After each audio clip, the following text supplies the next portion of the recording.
Alrighty, everyone. So this week I read The Lake House by Beth Durst. This is a 2023 young adult survival horror novel, and I found it pretty good. The plot is basically three girls going to this very nice summer camp out in the middle of nowhere, Maine, for 2 months. But when they arrive there, and after their boat leaves, they find out that the lake house, the place they're going to be staying at, has been burnt down. And they have no cell reception, no one's going to come looking for them, and no one's even going to know anything's amiss for at least a couple weeks to just straight up 2 months. And so they have to survive. Our main character has extreme anxiety, constant what if goes running through her head. And if she's not careful, it will overtake her and she will just pass out. Her name's Claire. We also have Rava, who is one of the very, cold, shut off, emotionless, her parents run a MMA gym, so she's learned that all her life, and if you're not first place, you're last place, that kind of deal. And then Mariana, who's, I think all three girls technically come from affluent backgrounds, but Mariana is this bubbly girl who is super pretty, but wants people to see her for more than just being pretty. So she's really into cars, because her parents were those weirdos that wouldn't allow for any screen time whatsoever. So she learned to work on cars and all that. And if you go into this book thinking you're just going to get a nice survival horror, you'll kind of be disappointed, because for the first half you're led to believe that this is a serial killer, and spoilers, it's actually an eldritch horror, so you don't get that nice just straight up survival. You get more paranormal and Sins of the Father revisited, that kind of thing, which wasn't really my cup of tea. I was looking forward to just a very good hardship and figuring it out and being hunted, because it's at the beginning you're led to believe they're being hunted. And so yeah, go in knowing that this is not going to be a man versus man thing. It's a man versus paranormal, and it's okay. My personal biggest issue is not even the paranormal aspect. It's the fact that you can't do anything in this book without therapy taking over. Because it's Mariana has a therapist, and it's Claire needs a therapist. And it's everything breaks down into a therapy session.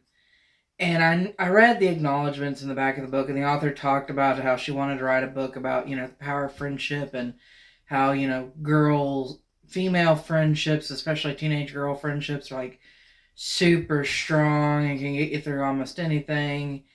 And she really lays it on thick here, because hold on just a second. Cookie, chill out. Alright. Hold on for just a moment.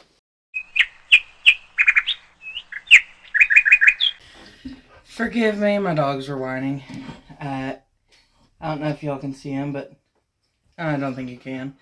But you might see a border collie and an Aussie in here, and if the camera moves, it's them, but they're very clingy because the landlord is... Oops, and there goes the bumping. Our landlord is putting in something in the field behind us, so I haven't been able to take them out and do a lot of playing like we'd normally do, so we are now recording with Daisy and Cookie in the room. Anyway, where was I? The author, she said she's going for female friendships, and yeah, this would have worked if they would have been friends prior, but it's kind of like they just instantly bonded. There was listen, you're in a survival situation, you only have clothing and some basic snacks packed, nothing for actual camping. So you're hungry, you're thirsty, you're surrounded by water, but you can't drink because it's possibly contaminated. Listen, I have seen how hangry most of us get if lunch is a little late. I really don't think they're going to be so calm and happy and all this other stuff. I mean, it's just that's kind of unbelievable. I've seen, listen, I get pretty mean and nasty when things are, when food's late or I'm real thirsty and we can't drink nothing. So I found that to be really unbelievable. And to add insult to injury, you once I was finished with the book, I was like, oh, this is pretty good. So I had my husband read it, and I had this rolling in my back of my mind, but he confirmed it. It's like, listen, the girls don't actually accomplish anything.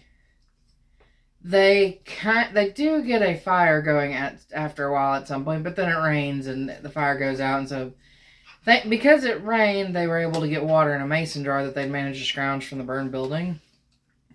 But they don't actually succeed in surviving. They succeed in not dying until the boat captain, his name's Jack. He's also 17 like the girls. They manage to not die until he comes back a few days later. And it's only because of him that they then know how to hunt, and they get a little more food in them, and they know what's edible, what's not edible. And these girls didn't even know what blueberries look like. And while I fully agree, I'm from Arkansas, I'm very familiar with what blueberries look like. I was a little surprised that they didn't, especially Claire, who in the book says, the only reason she knows what she's doing is she's like obsessed with watching Survivor and Alone and all those Discovery Channel shows. But anyway, they don't accomplish anything. Jack shows up, fixes the problem, and then the author has to get rid of Jack, or else he just straight up solved the problem of it. And at that point, you still think it's... Oops. Sorry, dog knocking thing over. Anyway, at this point, you still think it's just a person problem because the person has stolen Jack's boat. And it's like, listen, the author had to get rid of Jack so the story could still be girl-centric. So she turned Jack bad. It's like, oh, the hunter that's been hunting them is actually his dad, and his dad's possessed. And it's like, okay, and then oops. Girls. I'm gonna start playing Miley Cyrus over here because y'all are wrecking balls. Hey, Cookie, come here. Cookie. Come here. Alright, and everyone, so you know who's causing the mess. This is Cookie. Cookie went by. She's, how old are you now? She's going on 2. Almost a 2-year-old border collie, and she's not liking all the noise out back right now. Alright. Oh my goodness.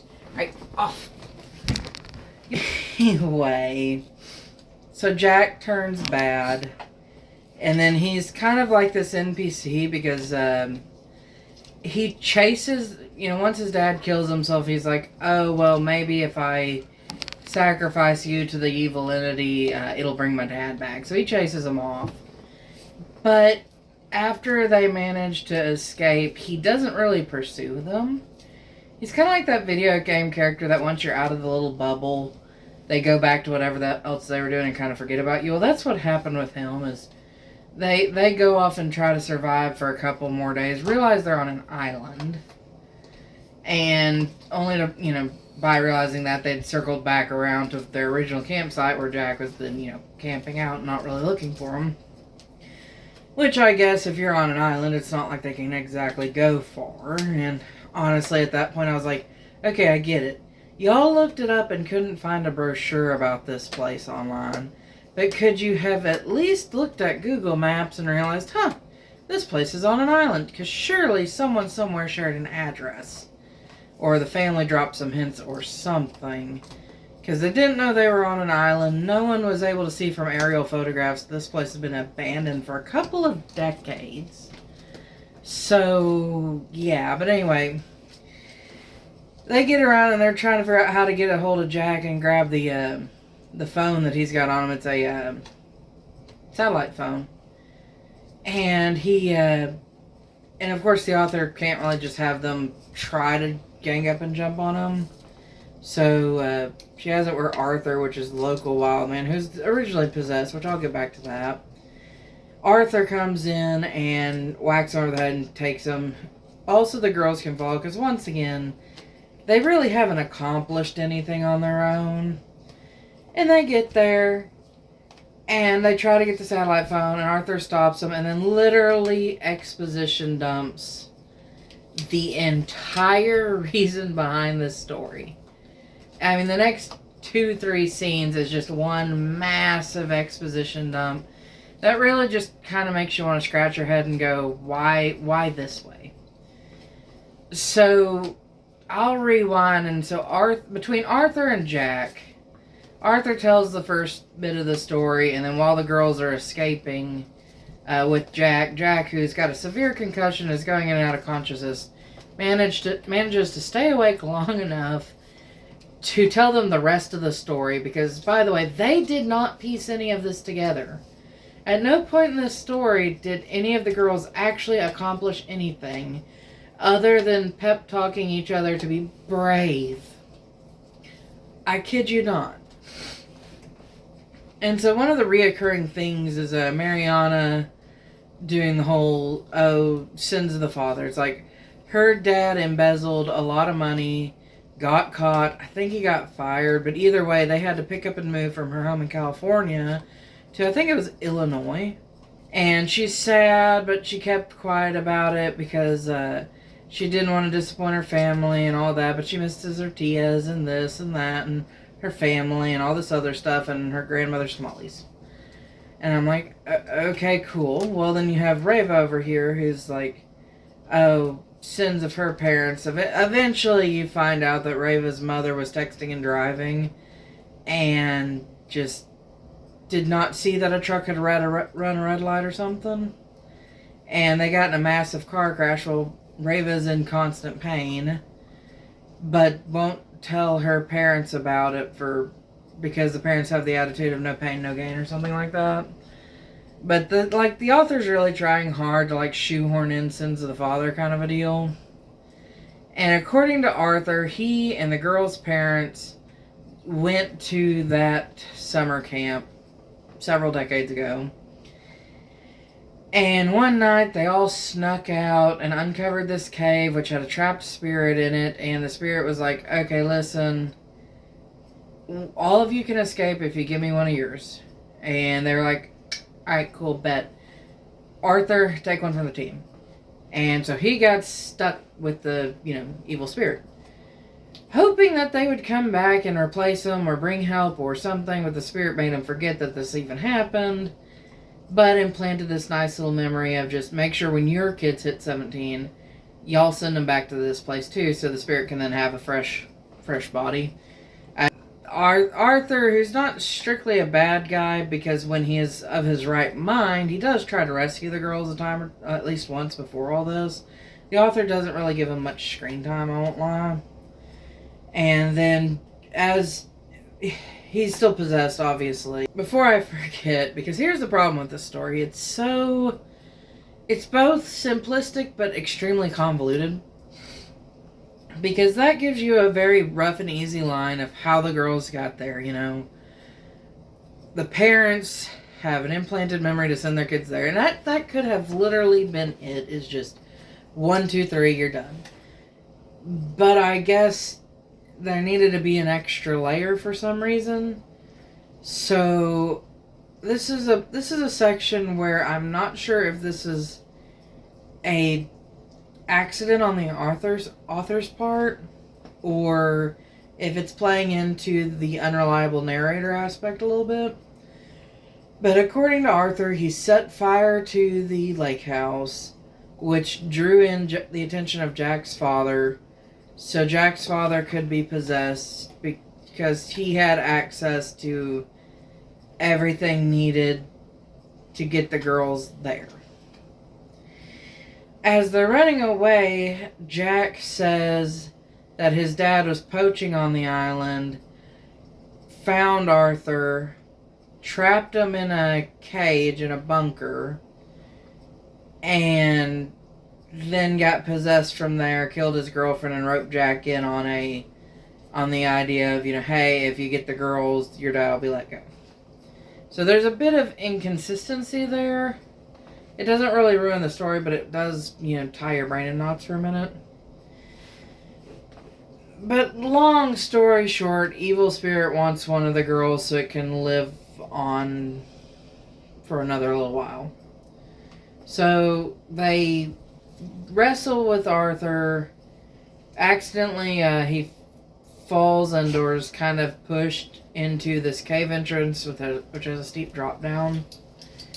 And he dies, and they're like, oh no, we just killed a guy, and they're trying to figure out the satellite phone thing. Only for Arthur to come back as a zombie. Possessed by the spirit, obviously.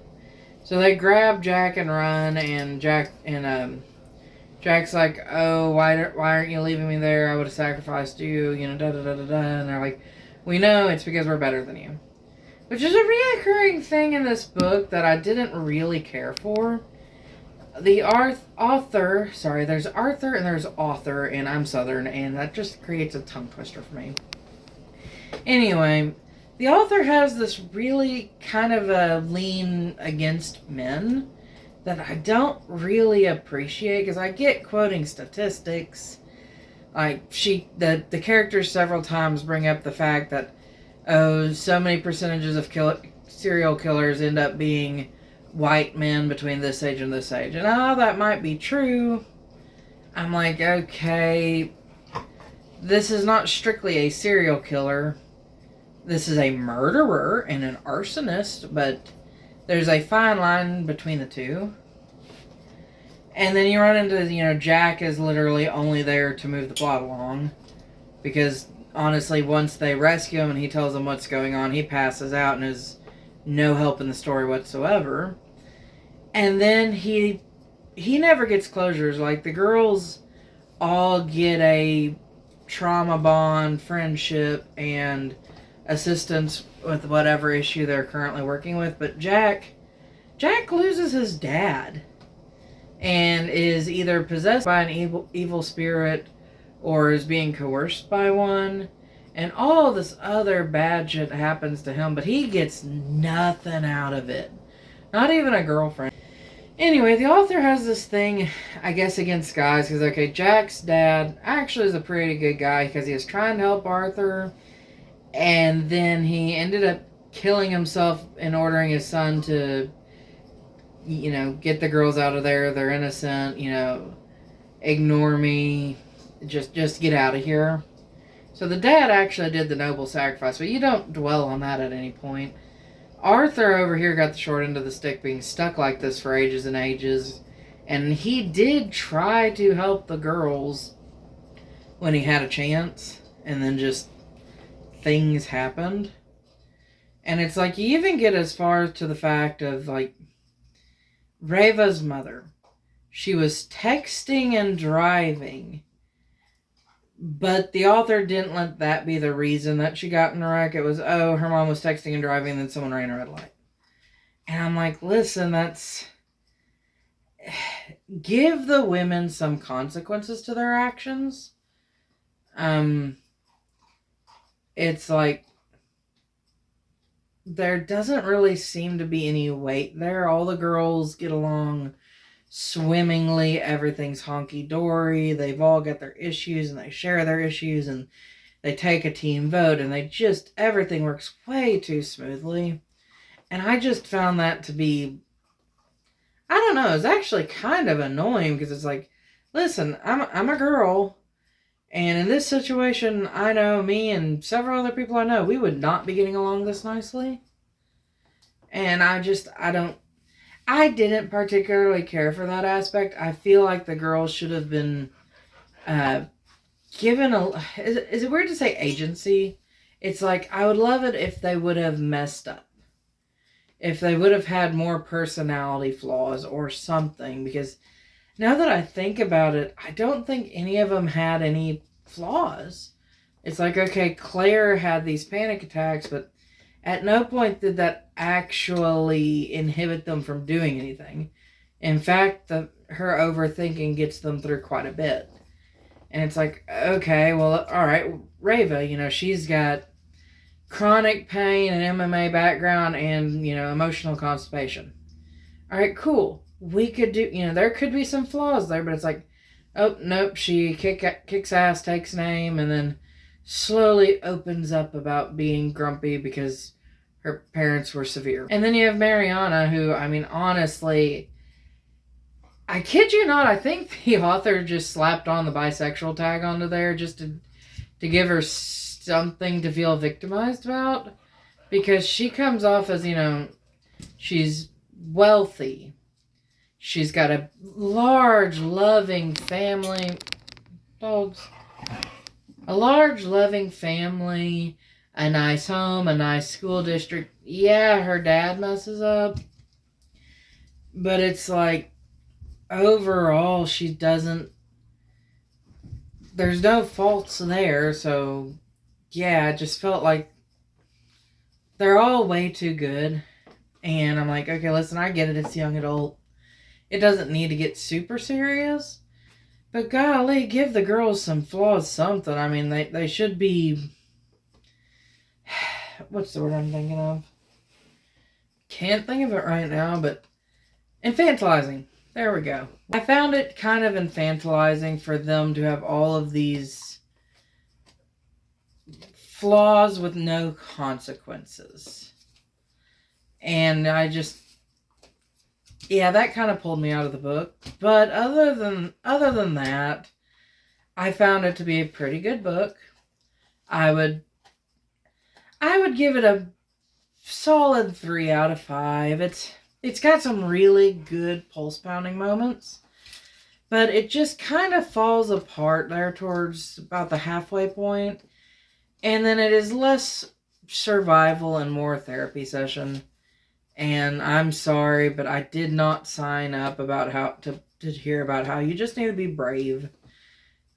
Because when I'm worried about starvation or getting murdered, the last thing I want is a therapist. So that's all for today. Next week I will review something a little different. I haven't quite decided if I'm going to go for actual slasher or actual spiritual entity yet. So I will see you next time, and this is Judging by the Cover.